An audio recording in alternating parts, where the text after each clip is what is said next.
ತೇಜ್ ಪ್ರಭು ನ್ಯೂಸ್ಗೆ ಸ್ವಾಗತ. ಅಂಧಶ್ರದ್ಧೆಯ ಸಂಕೋಲನೆ ಹೋಗಲಾಡಿಸಲು ನಿಡ್ಸೋಸಿ ಶ್ರೀಗಳ ಇಂದಿಗೂ ಪಣತೊಟ್ಟು ನಿಂತು ಮೌಢ್ಯದ ಜಡೆಗೆ ವೈಚಾರಿಕತೆಯ ಕತ್ತರಿ ಹಾಕಿದ್ದಾರೆ. ಹುಕ್ಕೇರಿ ತಾಲೂಕಿನ ಬಾಡ್ ಗ್ರಾಮದ ವಿಶಾಲ್ ಸಾವತ್ಕರ್ ಈತನಿಗೆ ಅವರ ಕುಟುಂಬಸ್ಥರು ಹುಟ್ಟಿನಿಂದಲೇ ದೇವಿ ಹೆಸರಿನಲ್ಲಿ ಜಟ ಬಿಡುವುದನ್ನು ಆ ಮಗುವಿಗೆ ರೂಢಿಸಿಕೊಂಡು ಬಂದಿದ್ದರು. ನಿಡ್ಸೋಸಿ ಶ್ರೀಗಳು ಪರಮಪೂಜ್ಯ ಶ್ರೀಮನ್ ನಿರಂಜನ ಪ್ರಣವ ಸ್ವರೂಪಿ ಪಂಚಮ ಶ್ರೀ ಡಾಕ್ಟರ್ ಶಿವಲಿಂಗೇಶ್ವರ ಮಹಾಸ್ವಾಮಿಗಳು ಮಠಕ್ಕೆ ಆ ಮಗುವನ್ನು ಕರೆದು ವೈಚಾರಿಕತೆಯ ತಿಳಿ ಹೇಳಿ ಮುಂದಿನ ಶಿಕ್ಷಣಕ್ಕೆ ಮುಂದಿನ ಭವಿಷ್ಯಕ್ಕೆ ಆತನಿಗೆ ತಿಳಿ ಹೇಳಿ ದೇವಿಯ ಹೆಸರನ್ನು ಹಾಗೂ ದೇವಿಗೆ ನಾವು ಹೇಳುವಂಥ ಈ ಒಂದು ಮಾತು ಅವರಿಗೆ ತಿಳಿ ಹೇಳಿ ಮಠದಲ್ಲಿ ಕರೆದು ವೈಚಾರಿಕತೆ ತಿಳಿ ಹೇಳಿ ಜಟೆ ನಿರ್ಮೂಲನೆ ಮಾಡಿದರು.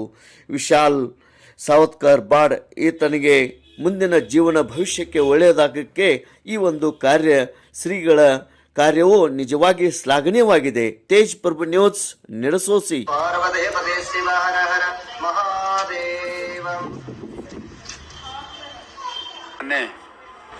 ಬಾಡದಲ್ಲಿ ಸುಮಾರು ಈಗ ಒಂದು ವರ್ಷದ ಹಿಂದೆ ಒಂದು ಕಾರ್ಯಕ್ರಮಕ್ಕೆ ಧಾರ್ಮಿಕ ಕಾರ್ಯಕ್ರಮಕ್ಕೆ ಹೋದಾಗ ಆ ಹುಡುಗನ ತಂದೆ ತಾಯಿಗಳು ಸಿಕ್ಕಿದ್ರು. ಆ ಹುಡುಗನೂ ಸಿಕ್ಕಿದ್ದ.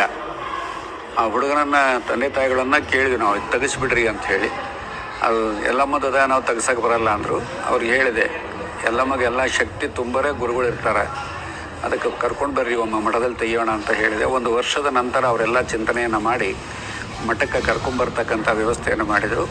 ಮೊನ್ನೆ ಮಠದಲ್ಲಿ ಅದನ್ನೆಲ್ಲ ವಿಧಿವಿಧಾನಗಳಲ್ಲಿ ಒಂದು ದೇವರು ಪೂಜೆ ಮಾಡಿ ಟೈಪ್ ಆ ಹುಡುಗನ ತಲೆಯನ್ನು ಪೂಜೆ ಮಾಡಿ ಸ್ವತಃ ಕತ್ರಿಯನ್ನು ಹಾಕಿ ನಾವೇ ಅದನ್ನು ತೆಗೆದು ಆಮೇಲೆ ಕ್ಷೌರಿಕನನ್ನು ಕರೆಸಿ ವ್ಯವಸ್ಥಿತವಾಗಿ ಅದನ್ನು ತೆಗೆಯುವಂಥ ಒಂದು ವ್ಯವಸ್ಥೆಯನ್ನು ಮಾಡ್ತು. ಇದು ಸಾಮಾನ್ಯವಾಗಿ ಒಂದು ರೋಗವಾಗಿ ಬರ್ತಕ್ಕಂಥ ಒಂದು ವ್ಯವಸ್ಥೆ. ಆ ಹುಡುಗನಿಗೆ ಬಂದಿರೋದು ಅವನು ಹುಟ್ಟಾದ ಒಂದು ರೋಗ. ಅದು ಆ ರೋಗ ಔಷಧಿಯಿಂದಲೂ ಕಡಿಮೆ ಆಗ್ತದೆ. ಕಡಿಮೆ ಆಗಲಿಲ್ಲ ಅಂದರೆ 2 ಸತಿ ತಲೆಯನ್ನು ಬೋಳಿಸಿಬಿಟ್ರೆ ಅದು ಆಟೋಮೆಟಿಕ್ ಆಗಿ ಸ್ವಚ್ಛ ಆಗ್ತಕ್ಕಂಥ ವ್ಯವಸ್ಥೆಗಳಾಗಿದ್ದಾವೆ. ಈಗಾಗಲೇ ನಮ್ಮ ಮಠದಲ್ಲೇ ಹಿಂದೆ ಭಾಳಷ್ಟು 3-4 ಜಡೆಗಳನ್ನು ತೆಗೆದಿದ್ದು ಇತಿಹಾಸ ಇದೆ. ಆ ಹುಡುಗರು ಇವತ್ತು ಸಹಿತ ಲಗ್ನ ಆಗಿ ಭಾಳ ಚಲೋ ಇರತಕ್ಕಂಥ ವ್ಯವಸ್ಥೆಗಳಿದ್ದಾವೆ. ಗರ್ಭಿಣಿ ಅಂತ ಹೇಳಿ ಒಬ್ಬ ವ್ಯಕ್ತಿ ಇದ್ದ. ಅವನು ಎಲ್ಲಮ್ಮನ ಜಡೆ ಸುಮಾರು 6 ಫೂಟ್ ಇತ್ತು. ನಮ್ಮ ಮಠದಲ್ಲಿ ಇತ್ತು, ಯಾರೋ ಅಕಸ್ಮಾತ್ ತೆಗೆದು ಹಾಕಿದ್ದಾರೆ. 6 ಫೂಟ್ ಇತ್ತದು. 6 ಫೂಟ್ ಇತ್ತಂಥ ಜಡೆಯನ್ನು ಇಟ್ಟುಕೊಂಡು ಅವನಿಗೆ ಏನೂ ಆಗ್ತಿದ್ದಿಲ್ಲ. ಕೊನೆಗೆ ಅದು ಇಲ್ಲಿ ಬಂದು ಅವನಿಲ್ಲಿ ತೆಗೆಸ್ಕೊಂಡ ಮೇಲೆ ಪ್ರತಿ ದಿವಸ 500 ರೂಪಾಯಿ ದುಡಿಯುವಂಥ ವ್ಯವಸ್ಥೆ ಆತವಾಗ.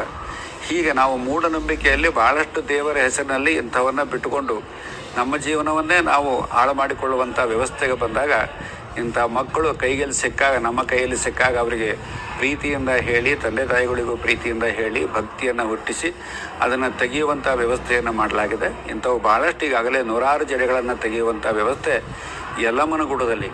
ಭಾಳಷ್ಟು ಜನ ಹೆಣ್ಮಕ್ಳೇ, ಈಗ ದೇವದಾಸಿ ಹೆಣ್ಮಕ್ಳೇ ಅದನ್ನು ಕೂತ್ಕೊಂಡು ತೆಗೆಯುವಂಥ ವ್ಯವಸ್ಥೆಯನ್ನು ಇವತ್ತು ನಾವು ನೋಡ್ತಾ ಇದ್ದೇವೆ.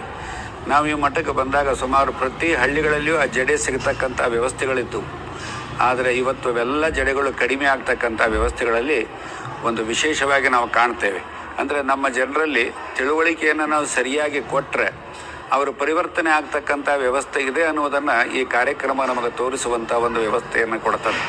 ಹೀಗೆ ತಿಳಿದಂಥವ್ರು ಅಲ್ಲೆಲ್ಲೇ ಇರ್ತಕ್ಕಂಥ ಓಣಿಯಲ್ಲಿರ್ತಕ್ಕಂಥ ತಿಳಿದಂಥವರವರಿಗೆ ತಿಳಿಸಿ ಹೇಳಿ, ಯಾರಾದರೂ ಇದ್ದ ಸ್ವಾಮಿಗಳನ್ನು ಕರ್ಕೊಂಡು ಹೋಗಿ ಅವರಿಗೆ ಒಂದು 4 ಮಾತನ್ನು ಹೇಳಿಸೋದ್ರಿಂದ ಅವರಲ್ಲಿ ಪರಿವರ್ತನೆ ಬರ್ತದೆ. ಅವರ ಜೀವನವೂ ತುಂಬ ಚೆನ್ನಾಗಿ ಆಗ್ತಕ್ಕಂಥ ವ್ಯವಸ್ಥೆಯೂ ಬರ್ತದೆ ಅಂತ ಹೇಳ್ತಾ ಇದೊಂದು ವಿಶೇಷವಾದ ಕಾರ್ಯಕ್ರಮವನ್ನು ಮೊನ್ನೆ ನಮ್ಮ ಮಠದಲ್ಲಿ ಮಾಡ್ತಾನೆ ಇರ್ತೀವಿ.